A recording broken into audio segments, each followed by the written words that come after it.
Hi friends, నేను movie రాజా. తమిళ super star Rajinikanth మరోసారి తన హిస్టరీని తానే రిపీట్ చేస్తున్నాడు.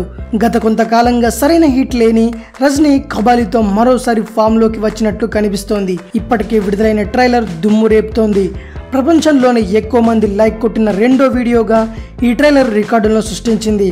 తాజాగా విడుదలైన మరో సాంగ్ టీజర్ కూడా ఇదే తరహాలో దుమ్ము రేగొడుతుంది. ఈ టీజర్ విడుదలైన 10 నిమిషాల్లోనే 10 లక్షల మంది చూసారంటే రజనీకి ఉన్న క్రేజ్ ఏంటో తెలుస్తుంది. దాదాపుగా 25 సంవత్సరాల క్రితం నాటి రజనీకాంత్ను మరోసారి స్క్రీన్ మీద చూస్తున్న ఫీలింగ్ చాలా మందికి కబాలీతో కలిగింది. పిఏ రంజిత్ దర్శకత్వంలో వస్తున్న ఈ సినిమా అంచనాలను మించి పెంచేస్తూ నిరుప్పుడో సాంగ్ టీజర్ వచ్చేసింది. గతంలో వచ్చిన టీజర్ కన్నా ఈ సాంగ్ టీజర్తో రజనీ మరింత గ్లామరస్గా కనిపించారు. ఇందులో రౌడీగా రజనీ కారు మీద బాటిల్స్తో దాడి చేయడం, గడ్డం లేకుండా కనిపించడం అందరినీ ఆశ్చర్యం కలిగించాయి. ఇక రజనీ అభిమానులు కబాలీ సినిమా ఎప్పుడెప్పుడు రిలీజ్ అవుతుందా అని తెగ వెయిట్ చేస్తున్నారు. తొందరలోనే రజనీ వాళ్ళ కోరిక తీర్చనున్నాడు.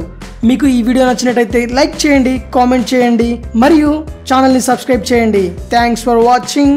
బాయ్.